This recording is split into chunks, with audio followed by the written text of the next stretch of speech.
തനിക്ക് പകരം ആ പോസ്റ്റിലേക്ക് ഒരു പുതിയ നഴ്സ് സ്റ്റാഫ് വന്നിട്ടുണ്ടെന്നും ആളൊരു ജാടക്കാരിയും ഒരു കോഴിയും അഹങ്കാരിയും ആണെന്നുള്ള ഇൻഫർമേഷൻ ശ്വേതയിൽ നിന്ന് കിട്ടിയതിൻ്റെ ഭാഗമായിട്ടാണ് തനിക്ക് നല്ല അസ്വസ്ഥതയുണ്ടെന്നും മാധുരി ഡോക്ടറെ കണ്ടേ മതിയാവൂ എന്നും പറഞ്ഞു രാവിലെ തന്നെ വർഷ നിരഞ്ജൻ്റെ കൂടെ ഹോസ്പിറ്റലിലേക്ക് പുറപ്പെട്ടത്. വർഷ സർജിക്കൽ ഡിപ്പാർട്ട്മെൻ്റ് ഒക്കെ ചുറ്റിക്കറങ്ങാൻ നേരാണ് ശ്വേതയോട് തട്ടിക്കയറുന്ന ശീതളിനെ കാണുന്നത്. നിരഞ്ജൻ ഡോക്ടർ ഇപ്പോൾ റൗണ്ട്സിന് വരുമെന്നും ഇങ്ങനെ ഫോൺ നോക്കിയിരിക്കാതെ പെട്ടെന്ന് പേഷ്യൻസിൻ്റെ കേസ് ഷീറ്റ് അടങ്ങുന്ന ഫയലൊക്കെ ഒതുക്കി വെച്ചൂടെ എന്ന് ശ്വേത പറഞ്ഞപ്പോഴാണ് അവൾ ശ്വേതയോട് ചൂടായത്. ഇങ്ങനെ ഓർഡർ ഇടാൻ ഇത് നിന്റെ ഹോസ്പിറ്റലൊന്നുമല്ലല്ലോ, എന്നെപ്പോലെ തന്നെ ഒരു സ്റ്റാഫ് മാത്രമാണ് നീയോ, തൽക്കാലം എനിക്കിത് ചെയ്യാൻ മനസ്സില്ല എന്നും പറഞ്ഞവൾ വീണ്ടും ഫോണിൽ കുത്താൻ തുടങ്ങി. ഇതൊക്കെ കണ്ടുകൊണ്ടാണ് വർഷ അങ്ങോട്ട് വരുന്നത്. വർഷയെ കണ്ടതും ശ്വേത സന്തോഷത്തോടെ അവളെ ഇറുകെ പുണർന്നു. ഡി പതുക്കെ എൻ്റെ കൊച്ച്, വർഷ കൃത്രിമ ദേഷ്യത്തോടെ പറഞ്ഞു. സോറി ഡി, നിന്നെ കണ്ട എക്സൈറ്റ്മെൻറ്റിൽ അറിയാതെ. സോറി, നിനക്ക് വേദനിച്ചോ? ഹേ ഇല്ല. ഇതാണോ നീ പറഞ്ഞ മുതൽ? ശീതളിനെ നോക്കി വർഷ ചോദിച്ചതും ശ്വേത അതേന്ന പോലെ തലയനക്കി. ഇത് ഞാൻ പ്രതീക്ഷിച്ചതിനേക്കാളും കൂടി ഇനമാണല്ലോടി. വരട്ടെ നോക്കാം, വർഷ പതുക്കെ പറഞ്ഞു. ശ്വേത, നിനക്കറിയില്ലേ ഔട്ട്സൈഡേഴ്സിനെ നഴ്സ് സ്റ്റേഷനുള്ളിൽ കയറ്റാൻ പാടില്ലെന്ന്? നോക്കിക്കോ, ഞാനിത് ഡോക്ടറോട് കംപ്ലൈൻറ്റ് ചെയ്യും. അതും പറഞ്ഞ് ശീതൾ ശ്വേതയെയും വർഷയും വല്ലാത്ത ഭാവത്തിൽ നോക്കി. ഞാൻ ആരാണെന്ന് നീ ഇപ്പം അവളോട് പറയണ്ട, നമുക്ക് നോക്കാലോ അവൾ എവിടെ വരെ പോകുന്നു. ശീതളിനോട് എന്തോ പറയാൻ പോയ ശ്വേതയെ വർഷ തടഞ്ഞു. വർഷ ശ്വേതയോട് അതും പറഞ്ഞു ഒന്നുകൂടെ ശീതളിനെ നോക്കി. അപ്പോഴാണ് നിരഞ്ജൻ റൗണ്ട്സിന് വേണ്ടിയിട്ട് അങ്ങോട്ട് വരുന്നത്. അവൻ്റെ സ്റ്റൈലും വരവ് കണ്ട് വർഷ പോലും ഒന്ന് നോക്കിപ്പോയി. ആദ്യമായി അവൾ അവനെ വായി നോക്കിയത് ഓർമ്മ വന്നതും വർഷയുടെ ചുണ്ടിൻ്റെ കോണിൽ ഒരു പുഞ്ചിരി വിരിഞ്ഞു. നിരഞ്ജൻ്റെ വരവ് കണ്ടതും ശീതൾ ശ്വേതയുടെ കയ്യിൽ നിന്നും ഫയൽസ് പിടിച്ചു വാങ്ങി നല്ല പിള്ള ചമഞ്ഞു നിന്ന് അവനെ വല്ലാത്ത ഭാവത്തിൽ നോക്കി. അവളുടെ ആ പ്രവൃത്തി കണ്ട് വർഷയ്ക്ക് ദേഷ്യം വരുന്നുണ്ടായിരുന്നു. അവളുടെ ചാട്ടം എങ്ങോട്ടാണെന്ന് വർഷയ്ക്ക് മനസ്സിലായി. അതിൻ്റെ കൂടെ ഡോക്ടറുടെ ചോര ഊറ്റിക്കുടിക്കുന്നത് കണ്ടതും അന്നേരം അവളുടെ മോന്തക്കിട്ടൊന്ന് പൊട്ടിക്കാനാണ് തോന്നിയത്. അപ്പോഴേക്കും അവൻ അവരുടെ അടുത്തേക്ക് എത്തിയിരുന്നു. Good morning doctor. കൊഞ്ചിക്കുഴഞ്ഞുള്ള ശീതളിൻ്റെ ഗുഡ് മോർണിംഗ് പറച്ചിൽ കേട്ടതും വർഷ പല്ല് ഞെരിച്ചു. അതിൻ്റെ കൂടെ ഡോക്ടർക്ക് ഈ ഡ്രസ്സ് നന്നായിട്ട് ചേരുന്നുണ്ട് എന്നും കൂടി കേട്ടതും വർഷയുടെ കയ്യിൽ നിന്ന് പോയി കിടക്കുമായിരുന്നു. അതും പോരാഞ്ഞു, ഡ്രസ്സ് നന്നായി ചേരുന്നുണ്ട് എന്ന് പറഞ്ഞവളെ നോക്കി അവൻ താങ്ക് യു കൂടി പറഞ്ഞു. വർഷയെ ഇടകണ്ണിട്ട് നോക്കിയതും വർഷ ചവിട്ടി തുള്ളി അവിടെ നിന്ന് പോയി. നിരഞ്ജൻ അവളുടെ പോക്ക് കണ്ട് ചിരി വരുന്നുണ്ടായിരുന്നു. ഉള്ളിലൂറിയ ചിരി മറച്ചു പിടിച്ചു വർഷ പോയിക്കഴിഞ്ഞു എന്ന് ഉറപ്പുവരുത്തിക്കൊണ്ട് ശീതളിനെ നോക്കിക്കൊണ്ട് പറഞ്ഞു. ഇമാതിരി ലൂസ് ടോക്കിനോട് എനിക്ക് തീരെ താല്പര്യമില്ല, ഇനി ഇത് ആവർത്തിക്കരുത് എന്നും പറഞ്ഞു അവൻ വാർഡിലേക്ക് ധൃതിയിൽ നടന്നപ്പോൾ ശീതൾ ഒന്ന് ചൂളിപ്പോയി. ശീതളിൻ്റെ ചമ്മിയ മുഖം കണ്ട് ശ്വേത ചിരി അടക്കി പിടിക്കാൻ പാടുപെട്ട് നിരഞ്ജന് പിന്നാലെ വെച്ച് പിടിച്ചു. അത് കണ്ട് ശീതളിൻ്റെ മുഖത്ത് ദേഷ്യം നുരഞ്ഞു പൊന്തി. 10 മണി ആവാറായതും നിരഞ്ജൻ അവൻ്റെ OP റൂമിനുള്ളിൽ കയറുമ്പോൾ വർഷ മുഖം വീർപ്പിച്ചു അവൻ്റെ ചെയറിൽ കയറിയിരിക്കുവാണ്. ഇന്ന് നീയാണോ രോഗികളെ പരിശോധിക്കുന്നത്? നിരഞ്ജൻ അവളുടെ മൂക്ക് പിടിച്ച് വലിച്ചുകൊണ്ട് ചോദിച്ചു. ആണെങ്കിൽ? വർഷ കലിപ്പിലാണ്. അമ്മൂസ് കലിപ്പിലാണോ? ആണെങ്കിൽ? എന്നോട് ഉടക്കാൻ തന്നെയാണല്ലേ ഇങ്ങോട്ട് കെട്ടിയെടുത്തത്? ആണെങ്കിൽ? ഷടാ, എന്താ എൻ്റെ അമ്മൂൻ്റെ പ്രശ്നം? അതെ, ഈ ഡ്രസ്സ് ഡോക്ടർക്ക് അത്ര ചേരുന്നൊന്നുമില്ല എന്നും പറഞ്ഞ് അവൾ എഴുന്നേറ്റതും അവൻ അവളുടെ കയ്യിൽ പിടിച്ചു നിർത്തി അവൻ്റെ മടിയിൽ പിടിച്ചിരുത്തി വട്ടം ചുറ്റി പിടിച്ചു. അന്നേരം വർഷ അവൻ്റെ മടിയിൽ അവൻ അഭിമുഖമായിരുന്നു. ഇരു കൈയാൽ അവൻ്റെ കഴുത്തിൽ കൈയിട്ട് പിടിച്ചതും അവൻ അവളുടെ മുഖത്തേക്ക് പ്രണയത്തോടെ നോക്കി. ആ ഒരു നോട്ടം മതിയായിരുന്നു അവളുടെ ദേഷ്യം അലിഞ്ഞില്ലാതാവാൻ. ദേ ഡോക്ടറെ, ഇങ്ങനെ നോക്കല്ലേ, എനിക്ക് പറ്റുന്നില്ല കേട്ടോ എന്നും പറഞ്ഞു നാണത്തോടെ അവനിൽ നിന്നുള്ള നോട്ടം പിൻവലിച്ചു. അവനാണേൽ വിടാൻ തയ്യാറല്ല. അവളെ ഇക്കിളി കൂട്ടിയതും അവൾ അത് താങ്ങാനാവാതെ അവൻ്റെ കഴുത്തിലേക്ക് മുഖം പൂഴ്ത്തി. അവളെ തനിക്ക് അഭിമുഖമായി നിർത്തി അവളുടെ ചുണ്ടുകൾ കവരാൻ ഒരുങ്ങിയപ്പോഴാണ് ഡോറും തുറന്ന് ശീതൾ വരുന്നത്. ഡോക്ടറുടെയും വർഷയുടെയും റൊമാൻസ് കണ്ട് ശീതൾ വായും പൊളിച്ച് നിൽക്കുമ്പോഴാണ് നിരഞ്ജൻ വർഷയെ തന്നിൽ നിന്നും അടർത്തി മാറ്റി ശീതളിനെ കടുപ്പിച്ച് നോക്കിക്കൊണ്ട് പറയുന്നത്. ഡോണ്ട് യു ഹാവ് ടു നോക്ക് on the door when you get in, nonsense. Sorry doctor എന്നും പറഞ്ഞ് അവൾ പുറത്തിറങ്ങിയതും വർഷ വിചാരിക്കുകയാണ്, അവൾ ഈ നേരത്ത് വന്നത് നന്നായി. കുരിശിന് ഞാൻ ആരാണെന്ന് ഇപ്പോൾ മനസ്സിലായി കാണും. ഇങ്ങനെ പോയാൽ ശരിയാവില്ല കേട്ടോ, ദേ കൺസൾട്ടിങ് ടൈം ആവാറായി എന്നും പറഞ്ഞ് നിരഞ്ജൻ വർഷ അവിടെ ഇരുന്ന് മുഷിയണ്ട എന്ന് കരുതി അവളെ തൻ്റെ പ്രൈവറ്റ് റൂമിലേക്ക് പറഞ്ഞയക്കാൻ നോക്കിയെങ്കിലും താൻ OP റൂമിൻ്റെ ഒരു ഭാഗത്ത് ചെയറിൽ നല്ല കുട്ടിയായി ഇരുന്നോളാം എന്ന് പറഞ്ഞപ്പോൾ അവൻ പിന്നീട് എതിരൊന്നും നിന്നില്ല. അവൾക്കൊരു മാഗസീനും കയ്യിൽ കൊടുത്ത് വായിച്ചോളാൻ പറഞ്ഞപ്പോൾ അവൾ തലയനക്കി സമ്മതിച്ചു. വിളറിയ മുഖവുമായി നിരഞ്ജന്റെ ക്യാബിനിൽ നിന്നും പുറത്തിറങ്ങിയ ശീതളിനെ കണ്ട് അതുവഴി പോയ ശ്വേത ചിരിയോട് ചോദിച്ചു. നിരഞ്ജൻ ഡോക്ടറുടെയും വൈഫിൻ്റെയും റൊമാൻസിനിടയിൽ കയറി ചെന്ന് കൊടുത്തൂല്ലേ? പോരാഞ്ഞ് ഡോക്ടറുടെ വായിലുള്ളത് മുഴുവനും കേട്ടു അല്ലേ? ശ്വേത ചിരിയോടെ പറഞ്ഞത് കേട്ടതും ശീതളിനെ ചൊറിഞ്ഞു വന്നുവെങ്കിലും ആത്മനിയന്ത്രണം പാലിച്ചുകൊണ്ട് ചോദിച്ചു, അത് ഡോക്ടറുടെ വൈഫാണോ? അതെ, ലവ് മാരേജ് ആയിരുന്നു. ഡോക്ടർ പുള്ളിക്കാരിയുടെ മുന്നിൽ മാത്രമാണ് എലിയാവുന്നത്, അല്ലാത്തപ്പോൾ സിംഗമാണ് സിംഗം. അവളുടെ സിംഗേട്ടനും. അതെ, അങ്ങോട്ടധികം നോക്കിയിട്ട് വലിയ പ്രയോജനമൊന്നും ഉണ്ടാവില്ല. ഡോക്ടർക്ക് ആദ്യമായും അവസാനമായും പ്രണയം തോന്നി കെട്ടിയ മുതലാണത്. വൈകാതെ അവരുടെ ഇടയിലേക്ക് ഒരു കുഞ്ഞതിഥി കൂടി വരും. അതുകൊണ്ട് റൂട്ട് മാറ്റിപ്പിടി, അവളെങ്ങാനും അറിഞ്ഞാൽ നീ തീർന്ന് എന്നും പറഞ്ഞ് ശ്വേത മുകളിലോട്ട് കയറിപ്പോയതും ശീതളിൻ്റെ മുഖത്ത് ക്രൂരഭാവം നിറഞ്ഞു. OP duty ശീതളിനായിരുന്നു. ഡ്യൂട്ടിയിലുടനീളം അവൻ അവളുടെ കണ്ണുകൾ നിരഞ്ജനിലാണെന്ന് കണ്ടതും വർഷയ്ക്ക് പെരുത്ത് കയറി. അതിൻ്റെ കൂടെ ഓരോ പേഷ്യൻ്റ് പോയി കഴിഞ്ഞപ്പോഴും അടുത്ത പേഷ്യൻറ്റിനെ വിളിക്കട്ടെ സർ എന്ന് കൊഞ്ചിക്കൊഴഞ്ഞ് പറയുന്നത് കൂടി കേട്ടപ്പോൾ വർഷയുടെ മുഖം ദേഷ്യത്തിൽ വലിഞ്ഞു മുറുകി. അന്നേരം രണ്ടും കൽപ്പിച്ചു വർഷ അവരുടെ അരികിലേക്ക് നടന്നു. മുഖം വീർപ്പിച്ച് വരുന്ന വർഷയെ കണ്ടതും നിരഞ്ജൻ സംശയത്തോടെ നോക്കി. എന്താ? അവൻ ഗൗരവത്തിൽ ചോദിച്ചു. ഡ്യൂട്ടിക്കിടയിൽ അവൻ സിംഹമായി മാറുന്നത് നമുക്കറിയാലോ. അവനോടൊന്നും പറയാതെ ശീതളിനെ നോക്കിക്കൊണ്ട് കടുപ്പിച്ച് പറഞ്ഞു. അതെ, അടുത്ത പേഷ്യൻറ്റിനെ വിളിക്കട്ടെ എന്നിങ്ങനെ കൂടെ ചോദിക്കേണ്ട ആവശ്യമൊന്നുമില്ല. വിളിക്കണ്ടെങ്കിൽ ഡോക്ടർ പറഞ്ഞോളും, കേട്ടല്ലോ. അതുമല്ല, തൻ്റെ വർക്ക് ഭയങ്കര സ്ലോ ആണ്. അതുമല്ല, തനിക്ക് പറ്റിയത് വാർഡ് ഡ്യൂട്ടിയാണ്. നാളെ മുതൽ താൻ വാർഡ് ഡ്യൂട്ടിക്ക് നിന്നാൽ മതി. പകരം അനിതേച്ചി ഇങ്ങോട്ട് മാറിക്കോട്ടെ. വർഷ, വാട്ട് ഇസ് ദിസ്? നിന്നെ ആരെങ്കിലും ഇങ്ങോട്ട് വിളിച്ചോ? നീയാണോ ഇവിടുത്തെ ഡ്യൂട്ടി കാര്യങ്ങൾ തീരുമാനിക്കുന്നത്? അച്ചേട്ടാ, അത് ഞാൻ. വർഷ പോയി അവിടെ ഇരിക്ക് എന്ന് നിരഞ്ജൻ ഇത്തിരി ഗൗരവത്തിൽ പറഞ്ഞതും വർഷ എന്തൊക്കെയോ പിറുപിറുത്ത് വീണ്ടും അവൾ നേരത്തെ ഇരുന്നിടത്ത് പോയിരുന്നു. തന്നെ നോക്കി ശീതൾ ആക്കി ചിരിക്കുന്നതും അതിൻ്റെ കൂടെ അവൾ നിരഞ്ജൻ്റെ ചോര ഊറ്റുന്നതും കൂടി കണ്ട വർഷയുടെ കൈകൾ മാഗസിൻ്റെ ഓരോ പേജിലും അമർന്നുകൊണ്ടിരുന്നു. ഡ്യൂട്ടി കഴിഞ്ഞു ശീതളിനോട് പൊയ്ക്കോളാൻ പറഞ്ഞു നിരഞ്ജൻ വർഷയുടെ അരികിലേക്ക് നടന്നപ്പോൾ അവൻ്റെ കണ്ണുകൾ നിലത്ത് ചുരുട്ടിക്കൂട്ടി കിടക്കുന്ന കടലാസിലേക്ക് നീണ്ടു. വായിച്ചു കഴിഞ്ഞോ? എങ്കിൽ ബുക്കിംഗ് എടുക്ക്. നിരഞ്ജൻ്റെ സ്വരമാണ് അവളെ ചിന്തയിൽ നിന്നുണർത്തിയത്. കഴിഞ്ഞു, ഇതാ പുസ്തകം എന്നും പറഞ്ഞ് അവന് നേരെ ആ മാഗസിൻ നീട്ടുമ്പോൾ അതിൻ്റെ കവർ ബോർഡ് മാത്രമേ ബാക്കിയുണ്ടായിരുന്നുള്ളൂ.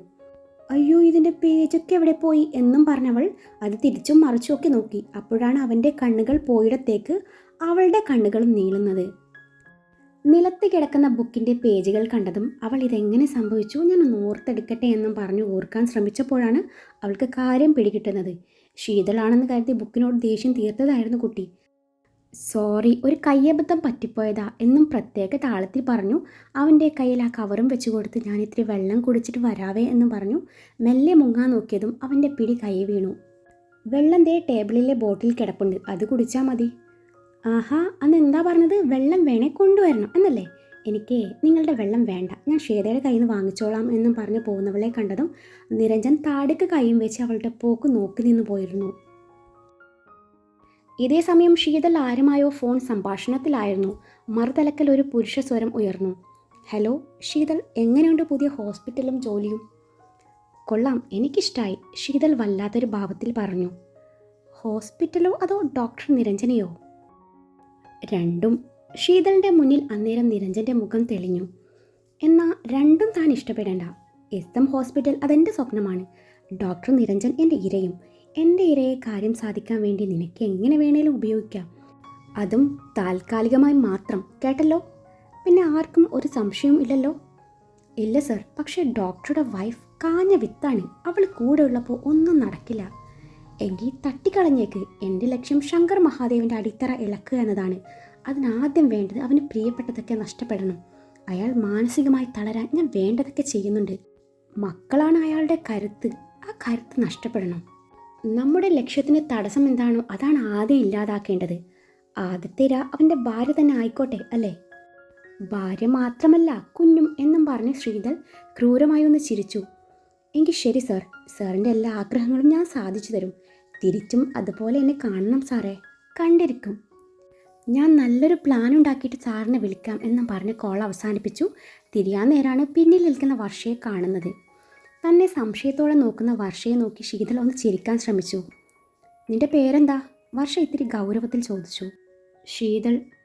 എന്തോന്ന് ചിതലോ? അല്ല, ശീതൾ. ചിതലോ ഉറുമ്പോ എന്തായാലും ശരി ഈ ഹോസ്പിറ്റൽ അരിച്ച് അവതാളത്തിലാക്കാതിരുന്നാലേ നിനക്ക് കൊള്ളാം, കേട്ടല്ലോ? ശരി മാഡം. ശീതൾ നിഷ്കളങ്കത അഭിനയിച്ചു.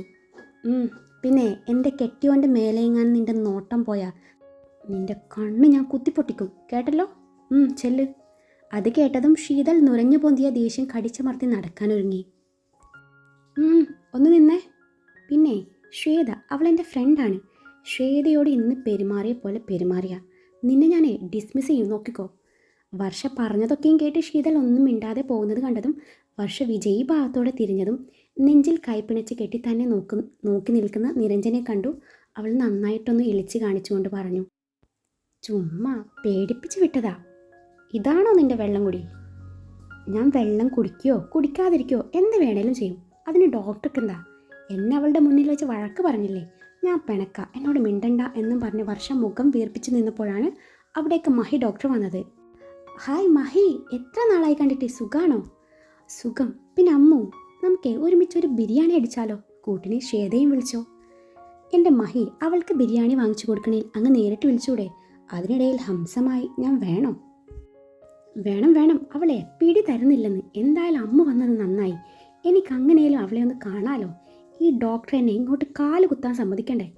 നിരഞ്ജനെ നോക്കി മഹിയത് പറഞ്ഞതും നിരഞ്ജൻ വിചാരിക്കുകയായിരുന്നു, ഇവൻ എന്തിനാ ഇപ്പം ഇങ്ങോട്ട് കെട്ടിയെടുത്തത്? ഇവൻ അന്നും ഇന്നും എനിക്ക് പാരയാണല്ലോ. നിരഞ്ജൻ ഡോക്ടറെ ഞങ്ങളുടെ കൂടെ പോരുന്നോ? മഹി ചോദിച്ചു. ഇല്ല, ഞാനില്ല, നിങ്ങൾ പോയിക്കോ എന്നും പറഞ്ഞ് അവൻ മഹിയെ പ്രാഗിക്കൊണ്ട് അവിടെ നിന്ന് നടന്നു നീങ്ങി. വിഹാൻ തൻ്റെ കൂട്ടുകാരൻ ACP അജിനുമായി ഫോൺ സംഭാഷണത്തിലായിരുന്നു. വിഹാൻ, ആ നമ്പറിനെ കുറിച്ച് അന്വേഷിച്ചപ്പോഴേ അറിയാൻ പറ്റിയത് വ്യാജ അഡ്രസ്സിലാണ് സിം എടുത്തിട്ടുള്ളതെന്നാണ്. അതിനിടയിൽ എനിക്ക് ചെറിയൊരു സൂചന കിട്ടിയിട്ടുണ്ട്. ആ നമ്പർ അതിനുശേഷം ഒരു പ്രാവശ്യം ഓണായതായിരുന്നു. അതിൻ്റെ ലൊക്കേഷൻ കാണിച്ചത് തൻ്റെ ഓഫീസിനകത്താണ്. അതിനുശേഷം ഞങ്ങൾക്ക് ലൊക്കേഷൻ ട്രേസ് ചെയ്യാനോ ഒന്നും പറ്റുന്നില്ല. അതവരെ നശിപ്പിച്ച് കളഞ്ഞു എന്നാണ് എനിക്ക് തോന്നുന്നത്. ഇതിൽ നിന്ന് ഒരു കാര്യം വ്യക്തമാണ്, തൻ്റെ ശത്രു അത് തൻ്റെ തൊട്ടരികിൽ തന്നെയുണ്ട്. അവൻ്റെ ലക്ഷ്യം അതെനിക്ക് മനസ്സിലാവുന്നില്ല. തൻ്റെ വൈഫാണോ അതോ മറ്റെന്തെങ്കിലും? താനൊന്ന് സൂക്ഷിക്കുന്നത് നല്ലതാ. വൈഫിൻ്റെ മേലെ ഒരു പ്രത്യേക ശ്രദ്ധ വേണം. വിഹാൻ ഒന്ന് അമർത്തി മൂളി കോൾ അവസാനിപ്പിച്ചു. ഡി, ഞാൻ നിന്നോട് ഒരു കാര്യം പറഞ്ഞേക്കാം. ഇന്നെങ്കിലും നീ ആ പാവി മഹി ഡോക്ടർക്ക് അനുകൂലമായ ഒരു മറുപടി കൊടുത്തേക്കണം. ഇല്ലെങ്കിൽ എനിക്കും നിനക്കും ബിരിയാണി വാങ്ങി തന്നെ അങ്ങേര് കുത്തുപാളയെടുക്കും. എടി ദുഷ്ടേ, നീ അങ്ങേരുടെ അടുത്തേക്കാണോ എന്നെ കൊണ്ടുപോകുന്നത്? വർഷ, ഞാനില്ല, നീ പോയിക്കോ. ദേ ഒരുമാതിരി മറ്റേടുത്ത് ഡയലോഗ് അടിച്ചാലുണ്ടല്ലോ. ഞാൻ മഹി ഡോക്ടറോട് സമ്മതിച്ചു പോയി നിന്നെയും കൊണ്ട് വരാന്ന്. പാവം ഡോക്ടർ അവിടെ ബിരിയാണി ഓർഡർ ചെയ്ത് വെയിറ്റ് ചെയ്യുന്നുണ്ടാവും. വർഷ പ്ലീസ്, ഞാൻ അങ്ങേരിൽ നിന്ന് ഓടി ഒളിക്കാൻ നോക്കുമ്പോൾ നീ ആയിട്ട് വീണ്ടും. വേണ്ട, ഞാൻ ഡോക്ടർക്ക് ചേർന്ന പെണ്ണല്ല. എൻ്റെ മുന്നിൽ ഒരുപാട് പ്രാരാബ്ദങ്ങളുണ്ട്. കിടപ്പിലായ അമ്മ, ഡിവോഴ്സ് കഴിഞ്ഞ് നിൽക്കുന്ന ചേച്ചിയും കൂടെ ഒരു കുഞ്ഞും, പിന്നെ അനിയത്തിയുടെ പഠിപ്പ്. അവൾക്ക് ഡോക്ടറാവാൻ ആഗ്രഹം. പറ്റുമെങ്കിലേ നീ നിൻ്റെ കെട്ടിയോനോട് പറഞ്ഞ് അടുത്ത വർഷം SM മെഡിക്കൽ കോളേജിൽ ഒരു സീറ്റ് വാങ്ങിച്ചു തരണം.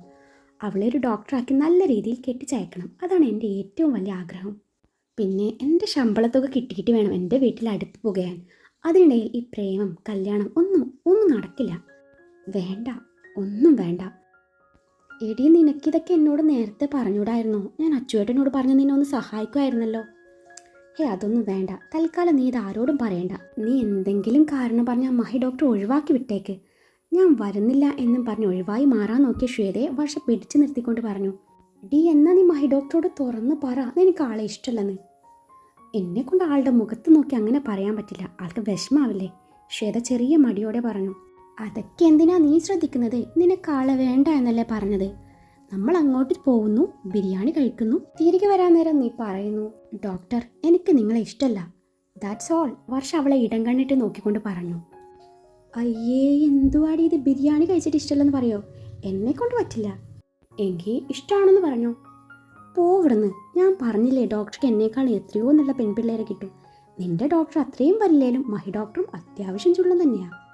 നിരഞ്ജൻ ഡോക്ടറുടെ കല്യാണം കഴിഞ്ഞ പിന്നെ ഇവിടുത്തെ പിടക്കോഴികളുടെ കണ്ണ് മുഴുവൻ അങ്ങോട്ടാണ്. അല്ലേലും അവരെയും കുറ്റം പറഞ്ഞിട്ടും കാര്യമില്ലല്ലോ. ആരായാലും ഒന്ന് നോക്കിപ്പോവും. ഡോക്ടറുടെ ആ ചിരി, അത് എന്ത് ക്യൂട്ടാണെന്നോ. ഓഹോ, അപ്പം അതൊക്കെ നോക്കി വെച്ചിട്ടുണ്ടല്ലേ? എന്നിട്ടാണോ കൊച്ചു ഗള്ളി ഇഷ്ടമില്ലെന്ന് പറയുന്നേ? അയ്യോ, അങ്ങനൊന്നുമല്ല. നിന്നോട് സംസാരിക്കുമ്പോൾ ചിരിക്കുന്നത് ഞാൻ കണ്ടിട്ടുണ്ട്. അപ്പം ചെറുതായി വായി നോക്കി, അത്രേ ഉള്ളൂ. അല്ലേലും വായി നോക്കാൻ വലിയ ചിലവൊന്നുമില്ലല്ലോ. എടി, നീ ഇത് ഡോക്ടറോട് പോയി പറയല്ലേ. പറയണോ വേണ്ടയോ എന്ന് ഞാനൊന്ന് ആലോചിക്കട്ടെ. ആലോചിക്കട്ടെന്നോ ഇടീ ദുഷ്ടേ. ഇല്ല പറയില്ല, പക്ഷേ നീ ഇന്ന് കൂടി എൻ്റെ കൂടെ വരണം. ഇല്ലെങ്കിൽ ഞാൻ പറയും. ഈ ഒരു പ്രാവശ്യം മാത്രം മതി, എന്നിട്ട് ഞാൻ തന്നെ പിന്നെ എപ്പോഴേലും ഡോക്ടറോട് പറഞ്ഞേക്കാം നിനക്ക് അങ്ങേരെ ഇഷ്ടമല്ലെന്ന്. ഇത് ലാസ്റ്റാണേ, ഇനി വരില്ല, ശ്വേത തീർത്തും പറഞ്ഞു.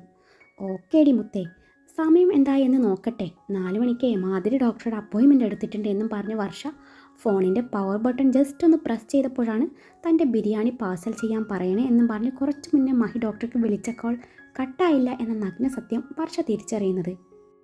ദൈവമേ, ഞങ്ങളിവിടെ സംസാരിച്ചത് മുഴുവനും ഡോക്ടർ കേട്ടുകയാണല്ലോ എന്നും മനസ്സിൽ പറഞ്ഞു ശ്വേതയെ വല്ലാത്ത ഭാവത്തിൽ നോക്കിയപ്പോൾ എന്തോ അടി നീ ഇങ്ങനെ നോക്കുന്നേ എന്ന് ശ്വേത ചോദിച്ചതും വർഷ ഒന്നും ഇല്ല എന്ന പോലെ ചുമൽ കൂച്ചി. ഇതേ സമയം അവർ സംസാരിച്ചത് മുഴുവനും കേട്ട മഹിയുടെ ഉള്ളിൽ ഒരുപോലെ സന്തോഷവും സങ്കടവും വന്നു നിറഞ്ഞു. മഹി ഡോക്ടറെ കാത്തിരുന്ന് മുഷിഞ്ഞോ?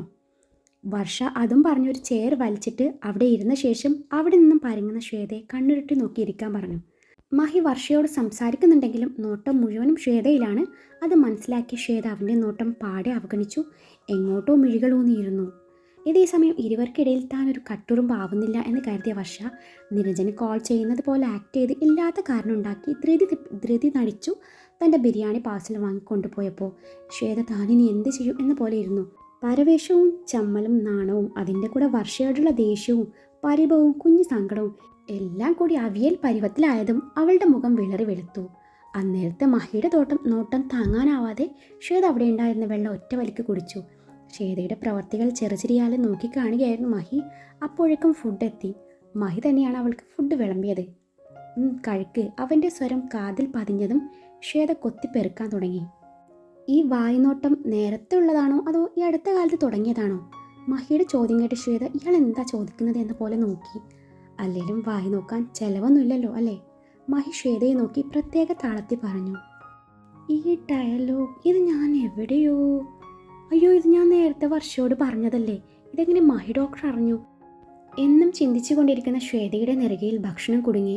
അവൾ ചുമക്കാൻ തുടങ്ങി. മുന്നിലുള്ള ഗ്ലാസ്സിൽ ഒരിറ്റ് വെള്ളമില്ല. അന്നേരമാണ് മഹി അവൻ്റെ വെള്ളത്തിൻ്റെ ഗ്ലാസ് അവൾക്ക് നേരെ നീട്ടുന്നത്. അന്നേരം അവൾ മറ്റൊന്നും ചിന്തിക്കാതെ വെള്ളം വാങ്ങി കുടിച്ചു. എൻ്റെ സ്മൈൽ അത്രയ്ക്കും ക്യൂട്ടാ? അവളുടെ കണ്ണിലേക്ക് നോക്കി അവൻ വീണ്ടും അത് ചോദിച്ചപ്പോൾ ഇതൊക്കെ എങ്ങനെ ഇയാൾ അറിഞ്ഞു എന്ന പോലെ ശ്വേത അവനെ ഒന്ന് നോക്കി. അന്നേരം അവൻ്റെ ഫോണിൽ റെക്കോർഡായി കിടക്കുന്ന അവളുടെയും വർഷയുടെയും സംഭാഷണം അവളെ കേൾപ്പിച്ചു. കൂടെ അതെങ്ങനെ തനിക്ക് കിട്ടി എന്ന് കൂടി പറഞ്ഞു. അവളെ ബോധിപ്പിച്ചതും കുറ്റം പിടിക്കപ്പെട്ട കുട്ടിയെപ്പോലെ തല കുമ്പിട്ടിരുന്നു. ശ്വേതയ്ക്ക് നേരെ അവൻ വിരൽ ഞൊടിച്ചപ്പോഴാണ് അവൾ തല ഉയർത്തി നോക്കുന്നത്. എന്നെ വായി നോക്കുന്നത് എനിക്ക് കുഴപ്പമില്ല, പക്ഷേ വല്ലവരെയും നോക്കിയാൽ അതെനിക്ക് സഹിക്കില്ല, അത്രയും പറഞ്ഞു മഹി നിർത്തി. ഡോക്ടർ, ഞാനൊരു തമാശക്ക്, സത്യമായിട്ട് അങ്ങനെയൊന്നുമില്ല, ഇനി ഉണ്ടെങ്കിലും എനിക്ക് കുഴപ്പമില്ലെന്നേ. അന്നേരമാണ് ക്യാൻറ്റീനിൽ വന്ന ആൾക്കാരൊക്കെ അവരെ ശ്രദ്ധിക്കുന്നു എന്ന് ശ്വേത മനസ്സിലാക്കുന്നത്. കൂട്ടത്തിൽ ശീതളും ഉണ്ടായിരുന്നു. ഡോക്ടർ, ഇത് എല്ലാവരും നമ്മൾ ശ്രദ്ധിക്കുന്നു, ഞാൻ പോയിക്കോട്ടെ. അതിന് താനെന്തിനെങ്കിലും നെർവസ് ആവുന്നത്? താൻ അതൊന്നും ശ്രദ്ധിക്കണ്ട, കഴിക്ക്. ഡോക്ടർ പ്ലീസ്, വൈകാതെ ഇതിവിടെ മുഴുവനും ഗോസിപ്പ് രൂപത്തിൽ പരക്കും, പിന്നെ അത് ഡോക്ടർക്ക് തന്നെ തലവേദനയാവും. അന്നേരം ഞാൻ തലവേദനയ്ക്കുള്ള ടാബ്ലറ്റ് കഴിച്ചോളാം. എനിക്ക് എൻ്റെ വുഡ്ബിയുടെ കൂടെ ലഞ്ച് കഴിക്കാനും പാടില്ലേ? ആരാ അത് ചോദിക്കാൻ വരുന്നതെന്നേ ഞാനൊന്ന് നോക്കട്ടെ. മഹി അവളെ നോക്കി ചെറുചിരിയാലെ പറഞ്ഞു. അപ്പോൾ ഡോക്ടർ രണ്ടും കൽപ്പിച്ചാണല്ലേ? ഞാൻ തന്നെയും കൊണ്ടേ പോവുള്ളൂ എന്നും പറഞ്ഞു അവനവളെ വല്ലാത്ത ഭാവത്തിൽ നോക്കി. ഡോക്ടർ, ഞാൻ പറയുന്നതൊന്ന് കേൾക്ക് പ്ലീസ്. എനിക്കൊന്നും കേൾക്കണ്ടെന്നേ. ഇനി എന്നെ ഡോക്ടർ എന്ന് വിളിക്കാൻ പാടില്ല, പകരം മഹി എന്ന് വിളിച്ചോ. അയ്യോ, വയസ്സിന് മൂത്തവരെ പേര് വിളിക്കാൻ പാടില്ലെന്നാ അമ്മ പറഞ്ഞത്. ആണോ? എങ്കിൽ മഹിയേട്ടാന്ന് വിളിച്ചോ. അത് കേട്ടതും ശ്വേത ഒന്നും മിണ്ടിയില്ല. ഇന്നു മുതൽ തൻ്റെ പ്രശ്നം എൻ്റെയും പ്രശ്നം കൂടിയാ. ഞാൻ വീട്ടിലോട്ട് വന്നോട്ടെ? എന്തിന്? ശ്വേത അല്പം പരിഭ്രമത്തോടെ ചോദിച്ചു. ചുമ്മാ തൻ്റെ അമ്മയും ചേച്ചിയും കുഞ്ഞിനെയും അനിയത്തിയൊക്കെ കാണാലോ. അതൊന്നും വേണ്ട. എൻ്റെ പൊന്നു ശ്വേത, കല്യാണം കഴിഞ്ഞ് താൻ ഇവിടെ തന്നെ ജോലിക്ക് വന്നോളൂന്നേ എനിക്കൊരു വിരോധമില്ല. തൻ്റെ സാലറി മുഴുവനും തൻ്റെ വീട്ടിലേക്ക് കൊടുക്കുന്നതിലും ഒരു വിരോധമില്ല. പിന്നെ എൻ്റെ വീട്ടിലെ അടുപ്പ് പുകയാൻ തൻ്റെ സാലറി ഒന്നും വേണ്ട. സത്യം പറയാലോ, എൻ്റെ വീട്ടിലെ അടുപ്പ് എന്ന് പറയുന്ന സാധനമില്ല. അടുപ്പ് മാത്രമല്ല, അടുപ്പ് പുകയ്ക്കാൻ ആൾക്കാരുമില്ല.